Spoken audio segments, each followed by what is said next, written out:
Viidiyoo kanaanii haala salphaa toonkoinii telegiraam waaleettii irraa itti bitachuu dandeessan isin agarsiisa. Haga xumura viidiyoo kanatti na hordofaa.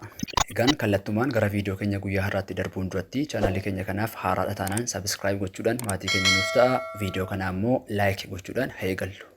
Egaan akkuma beekamu kiriptoo feetan kamiin iyyuu toonkoinii dabalatee kanneen biroo bituudhaaf jalqaba irratti gara waaleettii keenyaatti kan nuti adeemnu. Kanas gochuudhaaf irra keessoo kana sarara sadii kan jiru kana irratti kan nuti kilikii goonu.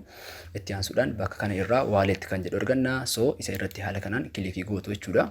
Wayita gara fuula kanaatti isin viidiyoo bittaa fi gurgurtaan kiriptoo kan gaggeeffamu P2P marketii yookiin immoo peer to peer marketii kana irrattidha waan ta'eedhaaf gara P2P marketii kanaatidha irratti kilikii gochuudhaan kan nuti seennu jechuudha. Bakka kana irratti egaa toonkoinii bituuf adeemaa jirra waan ta'eef bakka kana irraa baay kan jedhu kana filanna. Wayita gara fuula kanaatti isin dabarsu irra keessoo kana irraa kiriptoo kan jedhu maal akka bituu barbaadan as keessaan ni filattu. Fakkeenyaaf amma toonkoinii bitee isin agarsiisa waan ta'eedhaaf bakka kana irraa toonkoinii filadha. Haaluma wal fakkaatu kanaan maybe isin immoo koinii jarreen kana keessaa USDT ta'uu ni mala. Noot koinii kan bituu feetanii as biraa select ni gootu. Amma toonkoinii kan akka itti binnu isin agarsiisa. Wayita nuti kiriptoo tokko as biraa haala kanaan filannu namoonni kiriptoo kana gurguranii as biratti haala argaa jirtan kanaanii isiniif tarreeffamanii dhiyaatu jechuudha. Namoota kana irraa callisnee miti kan nuti binnu ulaagaa ittiin binnu ni qabna. Ulaagaan nuti ittiin binnu keessaa inni jalqabarra jiru piraayisiidha. Gatii namni kun ittiin gurguraati jiru hagamii kan jedhu ilaaluu qabna. Fakkeenyaaf namni jalqabarra jiru kuni toonkoinii tokkoon isaa qarshii Itoophiyaa 856.47 gurguraati jira. Warreen kan waliin wayita wal bira qabame ilaalu kan jalqabarra jiran kun yeroo hedduu gatiin isaanii xiqqoo gadi aanaadha waan ta'eedhaaf jararraati kan nuti binnu jechuudha. Gatii qofa miti kan nuti ilaallu. Ulaagaan kanneen biroos ni jiru. Inni lammaffaa irratti nuti ilaallu gaa maalidha? Tireedii namni kun hagammaatti hammam geggeesseeti jira kan jedhudha. Tireediin namni kun hammam hagammaatti geggeessee jiru kun kan inni agarsiisu namni nuti irraa bituuf deemnu kun hagam tireedingii kana irratti hirmaachaa jira hagammaatti kan jedhudha kan inni ergaa nuuf kennu. Sadaffaa irratti kan nuti ilaallu reetingii yookiin parsantaa as biratti mul'atu kanadha. Parsantaan as biratti mul'atu kun namni kun wayita tireedii yookiin bittaaf gurgurtaa asirratti geggeessu kana osoo gowwoomsaa garaagaraa hin raawwatiin hagam milkaa'inaan raawwateera kan jedhu parsantaa as biratti agarsiisu kanattiyyuu ergaa guddaa nuuf kenna. Yeroo hedduu parsantii 95 fi sanaa ol kanneen qaban irraa osoo bittanii moor filatamaadha. Sadaffaa irratti kan isin ilaaluu qabdanii availabilityidha. Toonkoinii yookiin immoo koinii kanneen biroo kan isin bituuf deemtanii haga isin barbaaddan sana namni sun qabaa kan jedhu jalqaba cheekii gochuun isin barbaachisa. Bakka kana irratti available hagam qaba namni gurguruuf deemu kun kan jedhu as bira isin agarsiisa.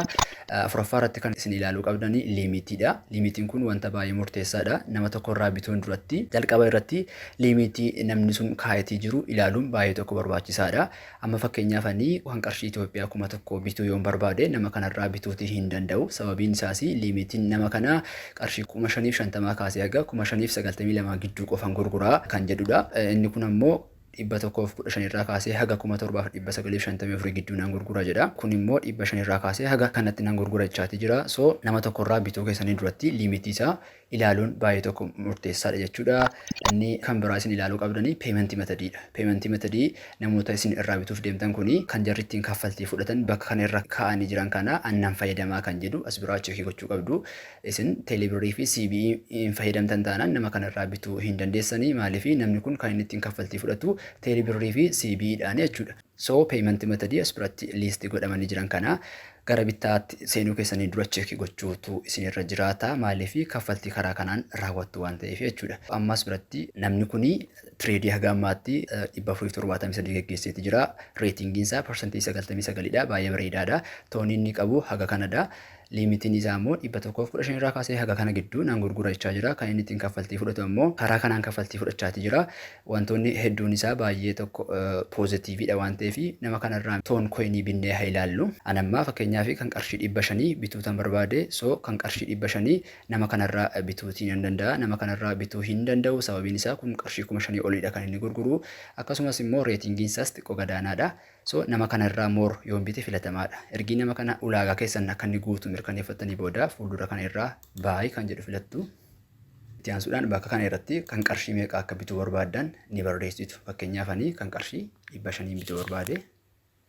Akkuma agartanii kan qarshii 500 toonii 0.58 dha. Kan qarshii haga feetanii liimitii isaa kana irratti hundaa'uudhaan galchachuutii ni dandeessu jechuudha. Payment method immoo as biraanii filattu. Payment method namni isin irraa bitaa jirtan kun kan inni ittiin kaffaltii fudhatu as biratti kilikii gochuudhaan as keessaa kan qabdan ni filattu. Fakkeenyaaf ani teelebirriin qaba waan ta'eef karaa teelebirrii kaffaluutiin barbaade so teelebirriin filadha. Itti aansuudhaan ditteelii wantoota garaagaraa as biraa haala kanaan ilaaluu dandeessu. Ergi kana haala kanaan filattaniitii booda gara gajjallaa kana irraa baay kan jedhutu jira. Isa irratti kilikii gootu jechuudha. Amma bakka kana irratti orderii kireetii gochuutti jirra. Orderii kana kireetii gochuudhaaf daqiiqaan nuu kenname daqiiqaa 3dha. So daqiiqaa 3 kana gidduutti orderii keenya kireetii gochuutu nurra jiraata. Nama maqaan isaa kana jedhamurraa toonii 0.58 bitaatiin jira. Ergiyaan orderii kana kireetii godhee booda seelariin kun daqiiqaa 10 gidduutti aktiif ta'uusaa yookiin immoo natti gurguruuf onlaayinii jiraachuu isaa daqiiqaa 10 gidduutti konfirminaaf gochuuti jira. Ani egaa kireet order jechuudhaan duratti jalqabaa irratti ammaawuntiin kiyyaa piraayis per tooniin jiru kuni payment methodin kiyya wantoonni garaagaraa sirrii ta'uu isaanii ergiin cheekii godhee booda bakka kana irraa create order jedhaanii jechuudha. Amma an gama kiyyaanii order create godheetiin jira. Waiting for seller confirmation selleriin yookiin immoo namni natti gurguraa jiru kuni active ta'ee natti gurguruudhaaf jira online jiraachuu isaa confirminaaf godhuutti qaba. Haga sanatti eeguun qaba jechuudha. Amma karaa bootii kanaatiin miseejiin naga qabe jira. Karaa bootii waaleetiitiin namni kun orderii kiyya kan konfirmi godheetii jiru natti agarsiisaatii jira. So nama irraa bituuf deemaa jiru kun natti gurguruudhaaf konfirmi godheetii jira. View order jechuudhaan mee haa ilaallu. So seeleriin kiyya accept godheetii jira orderii kiyya jechuudha. Kanaaf steppiin taanu maalidha? Send money within 50 minutes daqiiqaa 15 gidduutti kaffaltii raawwachuutiin qaba jechuudhaan.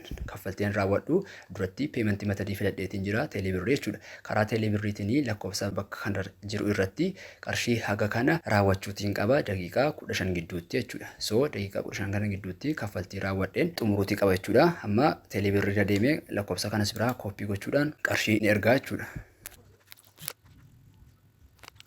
So amma irratti kaffaltii raawwadheetiin jira. Gara teelebirrii deemuudhaan lakkoofsa bakka kana jiru irratti qarshii haga kana galcheetiin dhufee jira. Itti aansuudhaan I made a payment kan jedhu kana irratti kilikii godha. Ergiin kaffaltii raawwadhee xumuree booda jechuudha. Amma irratti kaffaltii raawwadhee xumuree jira waan ta'eedhaaf I made a payment kan jedhu irratti kilikii godha. Itti aansuudhaan upload a receipt naan jechuutti jira. Egaan karaa baankii isa ta'u karaa teelebirrii wayita kaffaltii raawwattan xumura irratti transaction sana raawwachuu keessan kan agarsiisu screenshot kaafachuu hin dagatina. Maaliif bakka kana irratti screenshot sana akka ragaatti upload gootu waan ta'eef jechuudha. So choose file jechuudhaan kanaan kaffaltii ittiin raawwadhee screenshotiin upload godha jechuudha. Ergi receiptiin ani upload godhe haala kanaan upload ta'ee xumuramee booda confirm and send kan jedhu as biraa jira. Isa irratti kilikii goona xumura irratti send. Amma gama kiyyaanii kaffaltii raawwadhee receiptii immoo akka ragaatti ergeetiin jira. Xumura irratti seelariin kiyya suni daqiiqaa 10 gidduutti receiptii an ergeef ilaalee baalaansii isaa cheekii godhee konfirminaa godha. Egaan wayitanni konfirmi godhu automaatikaalii tooniin 0.58 baalaansii kiyya irra galuu qaba jechuudha. Open P2P market jennee gara P2P marketii keenyatti achi deebinee haa ilaallu. Amma orderiin kiyya aktiif kateetii jiru kanadha jechuudha. Bakka kana irratti kaffaltii isaa gama kiyyaan raawwadheetiin jira.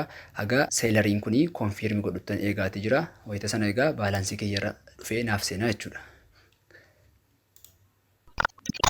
Amma akkuma agartanii bakka kana irratti toon koiniin kiyya gara waaleetti kiyya irra naaf seeneetii jira. Naman irraa bitaa jiru kuni konfirmi gochuudhaan asseetii kiyya yookiin kiriptoo kiyya gadi naaf lakkiseetii jira. Bakka kana irraa akkuma agartanii toon koinii ani amma qabu 0.58 yookaan immoo gara doolaaraatti 3.49 jechuudha. So haala kana fakkaatuun toon koinii karaa mataa keenyaatiin bitachuutii ni dandeenya.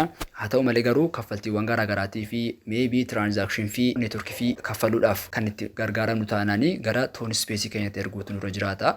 Asirraa kaffaluutii hin dandeenyu. Airdroppiin baay'een isaanii kan jarri connect gochuudhaan kaffaltii akka nuti irraa raawwannu nu ajajanii toon space kana wajjinidha. So toon koinii keenya kana telegram walletii irraa gara toon space'itti erguu qabna jechuudha. Kanas gochuudhaaf toon koinii bakka kana irraa qabnu irratti kilikii goona. Itti aansuudhaan send jennaani. Ergi send jenneeni gara fuula kanaatti nu fidee booda your toon space kan jedhu jira. isa kilikii gochuudhaan bakka kana irratti hagam akka erguu barbaanne ni galchina jechuudha. Fakkeenyaaf ani hunda isaa erguu yoo nan barbaade use max tone balance kan jedhu kan irratti kilikii gochuudhaan haala kanaan hagam qabu hunda isaa transaction fee irraa kutatee naaf galcha jechuudha. Continue jechuudhaan egaa wayitan confirm and send jedhuuni bakka kana irratti wallet password kiyya na gaafata. Password wallet kiyyaatti galcha. Ergin password wallet kiyyaatti galchee booda toon sentinaan jedheeti jira. Transaction kiyya successfully completed ta'eeti jira. Done. Amma toon space kiyya wayitan deemee reload godhu. Bakka kana irra naaf seeneeti jira jechuudha. Akkuma agartanii toon coinin kiyya. Egaan kanaan booda toon coinin toon space irra qabu kana kaffaltiiwwan airdropping garaagaraa transactionii ittiin raawwachuudhaaf na gaafatanii asirraa ittiin kaffalee raawwachuudhaan coiniiwwan kanneen fudhachuu nan danda'a jechuudha. Gabaabadhumatti viidiyoon kun kana fakkaata. Wanti isiniif hin galle yoo jiraate komentii irratti naaf barreessaa. Viidiyoo kana ammoo like hin goone taanaan like godhaa. Haga xumuraatti waan na hordoftaniif guddaa galatooma.